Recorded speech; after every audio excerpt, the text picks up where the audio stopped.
Olá, meu irmão e minha irmã. Hoje damos início ao nosso curso de Introdução ao Pensamento de Santo Agostinho, esse grande doutor da Igreja que inspira muitas pessoas.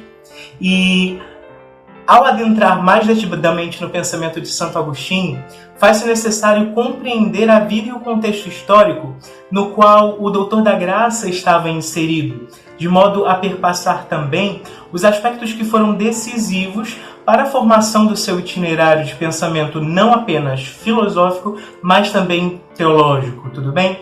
Então, nesse sentido, Agostinho ele nasceu em 354 numa pequena cidade localizada ao norte da África, chamada Tagaste, onde vivenciou um rico período marcado pela tentativa de conciliação entre duas realidades que eram tidas como opostas, a saber, a razão e a fé. Ou seja, quando o cristianismo procurou orientar o seu pensamento para a especulação e a fundamentação da revelação, a fim de dar respostas, ou seja, a fim de responder aos problemas oriundos das heresias arianas e as opugnações anticristãs, do maniqueísmo e muitos outros elementos contraditórios à fé.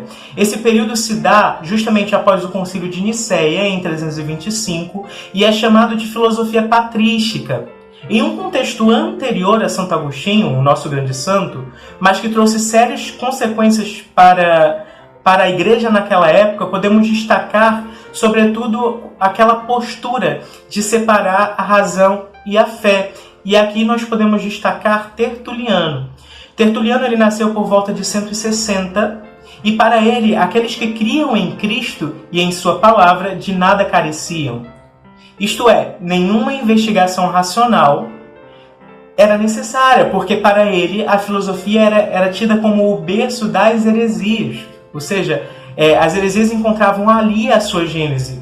E ele lançava a seguinte frase: pois a filosofia é matéria da sabedoria terrena, intérprete temerária da natureza e da disposição divina. Portanto, as heresias são subornadas pela filosofia. Isso é uma frase dele, tá bom? E que manifesta justamente toda essa questão já mencionada. Já entre os padres da Igreja, destacamos São Justino, que tem uma postura contrária. Sob um prisma diferente, Justino adota uma postura de reflexão acerca da filosofia. Depois de sua conversão, ele afirmou ter encontrado a única filosofia segura e vantajosa no cristianismo. Ele foi um grande estudioso de Platão e, após a sua conversão, reviu suas crenças na filosofia, platônica, principalmente no que tange a possibilidade de, por meio dela, alcançar a verdade. Então nós vemos essa postura contrária, tudo bem? Temos também a figura de São Clemente de Alexandria, que intitulava o Evangelho de A Verdadeira Filosofia. E nós podemos encontrar essa referência em Stromata, capítulo 1, ponto 18. Orígenes, por sua vez, ele apelou à filosofia platônica para argumentar contra os ataques do filósofo Celso ao cristianismo. E agora, voltando um pouco mais àquilo que a gente tinha falado sobre o Concílio de Nicéia, esse concílio ele foi considerado o primeiro concílio ecumênico que ocorreu em 325, durante o reinado do imperador Constantino, imperador romano Constantino I, o qual foi o primeiro imperador a aderir ao cristianismo. Ele foi considerado o primeiro na ordem dos três concílios fundamentais na Igreja, e a primeira conferência de bispos ecumênica, e entendendo o ecumênico aqui como o grego, no sentido de mundial, o ecumene, mundial, da Igreja Cristã, e que abarcou as questões suscitadas pela opinião ariana no que se refere à natureza de Jesus Cristo. A gente vai ver o que foi o arianismo e quais as consequências, e como Agostinho combateu. Quanto às heresias presentes no contexto em que Agostinho viveu, destacamos o arianismo, em que eu acabei de falar, o pelagianismo e o donatismo. O arianismo ele consistiu na negação da consubstanciação, ou seja, negava a divindade de Cristo, concebendo-o apenas como filho de Deus e não como Deus, embora superior ao homem, ok? Essa doutrina ela foi sugerida no século IV depois de Cristo por Ário. Ário nasceu no ano de 250 e foi até 336. Foi um padre cristão de Alexandria, no Egito.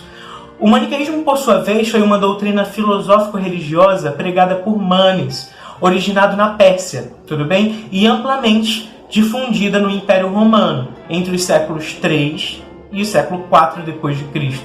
O maniqueísmo ele defendia a existência de dois princípios coeternos, conflitantes entre si, o bem e o mal, tudo bem? Ambos tidos como substância, ou seja, na ordem material, estavam na ordem da matéria.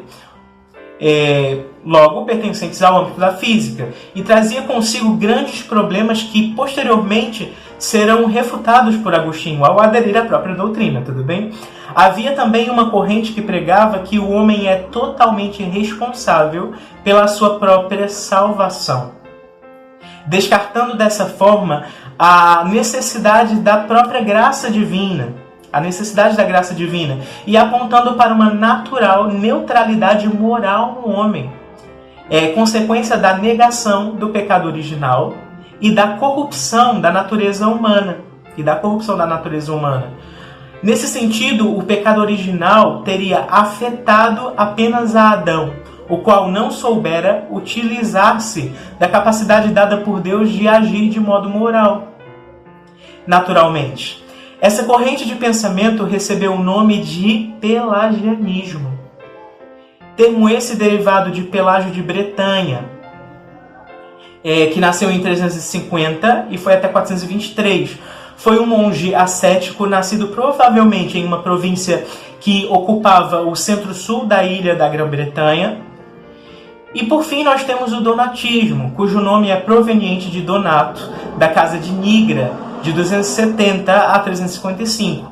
Foi bispo da Numídia e posteriormente de Cartago, surgido nas províncias do norte da África e teve início no século VII, e consistiu em um movimento cismático que colocava em xeque o efeito dos sacramentos administrados pelos sacerdotes, que se envolvesse com o Estado ou que não tivesse uma vida reta, indo totalmente contra a doutrina da Igreja acerca dos sacramentos, que a Igreja entende hoje como um ex opere operator.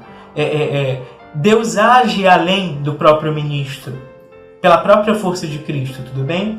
Então, adentrando agora na vida de Santo Agostinho, podemos falar que muitos biógrafos, por exemplo, Hermann e Agostinho Trapé, eles concordam que o ambiente no qual o Doutor da Graça estava inserido foi muito marcado por uma disparidade, no sentido de que havia crenças e ideais de vida. De um lado estava Mônica, sua mãe, mulher cristã de fé sólida, extremamente piedosa e voltada totalmente para Deus, e tinha em si um ardente amor pela verdade.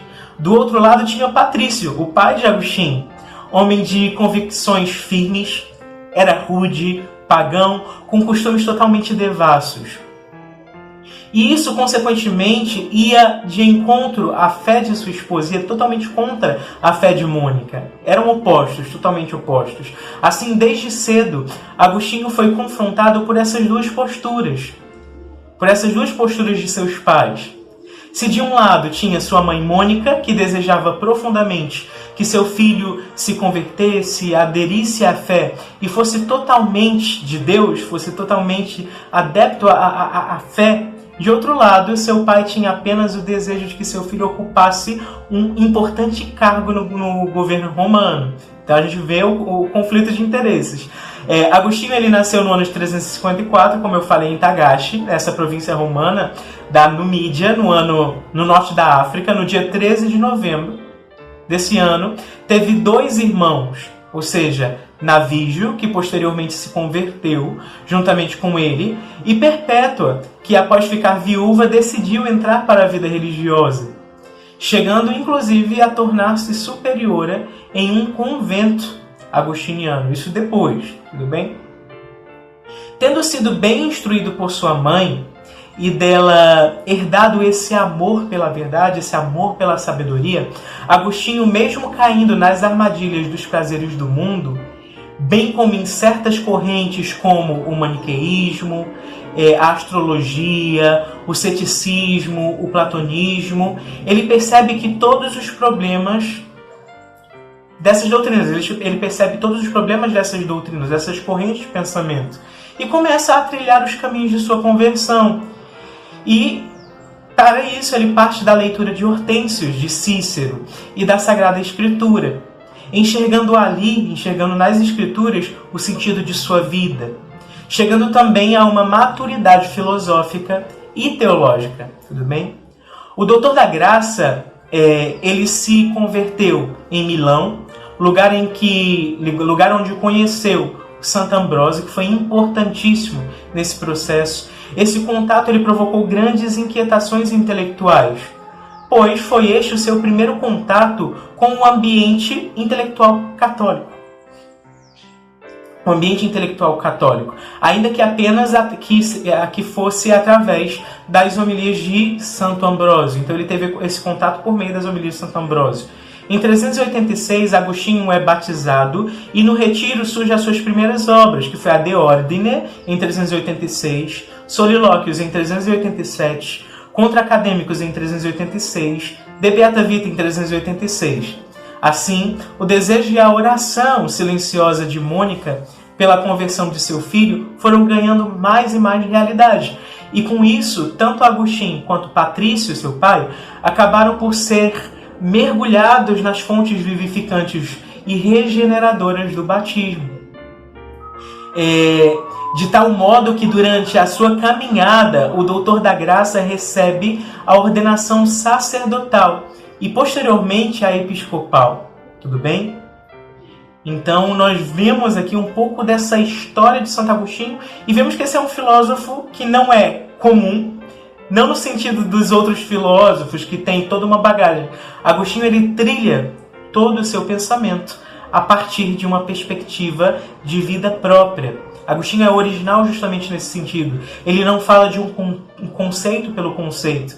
Ele vai em busca da verdade mediante um mergulho no seu interior. E a gente vai falar ao longo do nosso curso sobre o movimento de interiorização agostiniana e a sua busca desenfreada pela felicidade, mesmo que para isso ele tenha caído em muitas heresias, em muitos problemas, mas ele conseguiu superar e conseguiu escalar esse grande degrau para ser esse grande doutor da igreja, tudo bem? Então, nos vemos na próxima aula.